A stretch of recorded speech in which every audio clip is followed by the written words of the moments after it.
खुर्शीद कसूरिया में ज्वाइन कर रहे हैं। खुर्शीद साहब, आज गाजा जंग को 1 साल मुकम्मल हुआ, ऑल पार्टीज कॉन्फ्रेंस हुई। मौलाना फजल रहमान ने कहा कि मुझे हैरत है कि इजराइल को तस्लीम करने की बहस होती रही है इस मुल्क में, और उन्होंने ये कहा कि जो भी हुआ इस 1 साल में, उसके बाद कम से कम इजराइल को रिकग्नाइज करने की बहस अब ख़त्म है। Your opinion? देखिए, इसका तो इस वक्त बहस भी मैं समझता हूँ बेकार होगी, क्योंकि जिस किस्म का वहाँ जुल्म किया गया है, ह्यूमन राइट्स वायलेशंस की गई हैं, उसके बाद जब तक पब्लिक ओपिनियन कोई तैयार ना हो, ये आप सोच कैसे सकते हैं कि इस वक्त इसराइल की रिकग्निशन की इस वक्त को डिबेट हो सकती है।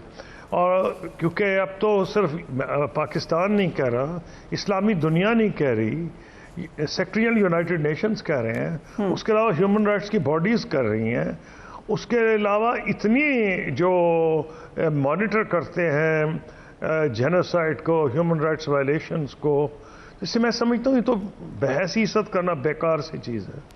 सितंबर से ये जंग लेबनान और यमन तक फैल गई है, जबकि ईरान के हमलों के बाद अब रिटेलिएट या हमला करता है इजराइल, तो फिर ये ख़तरा मज़ीद जंग बढ़ने का है। Are we heading towards world war 3?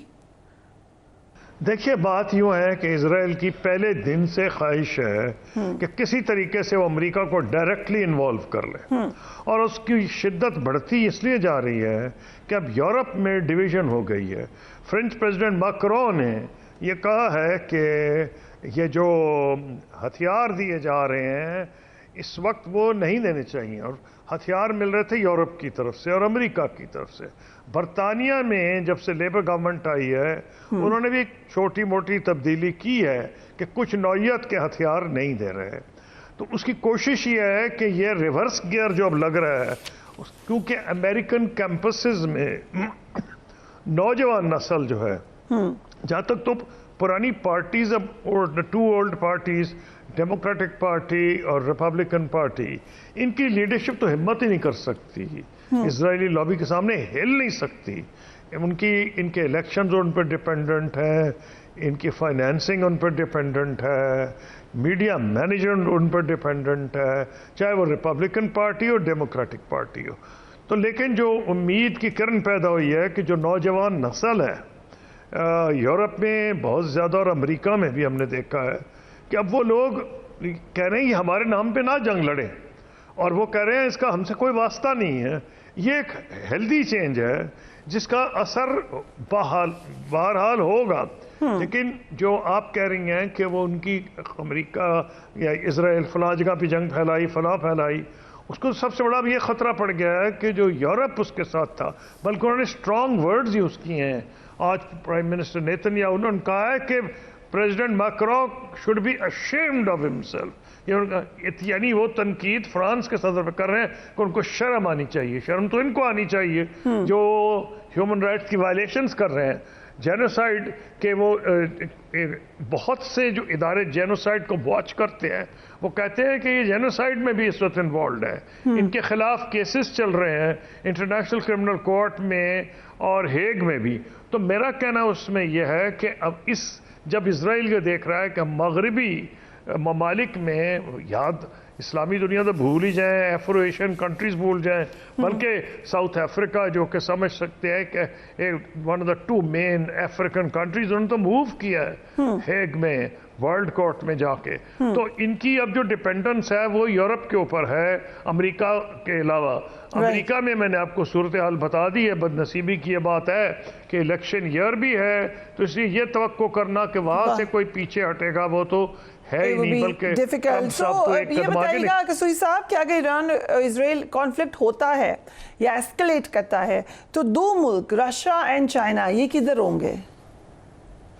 देखिए, वो ऐलान करें या ना करें, एक चीज़ तो बड़ी सिंपल सी, एक ज़माने में तो बड़ा क्लियर होता था जब first world war, second world war में क्लियर हो जाता था कौन किसकी तरफ है। जो एक पावर्स इकट्ठी होती थी, मुखालिफिन यूरोपियन की पास दूसरी तरफ हो जाती थी। अब ज़रा मामला ज़्यादा सोफिस्टिकेटेड हो गया है, लेकिन बुनियादी जो उसका सेंस है वो चेंज नहीं हुआ।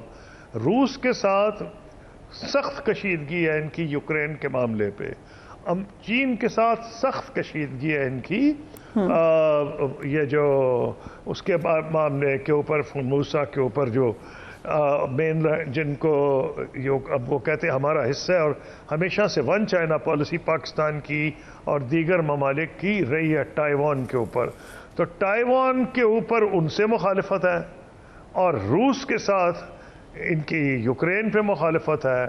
تو ان حالات میں مجھے یہ لگ رہا ہے کہ یہ کوئی حیرانی کی تو بالکل بات نہیں ہوگی کہ روس اور چین اپنے مفاد میں ایسے اقدامات اٹھائیں جس میں ایران کی وہ مدد اس طرح کریں کہ ایران میں یہ مزاحمت کی جو طاقت ہے وہ بڑے نہ کہ کم ہو۔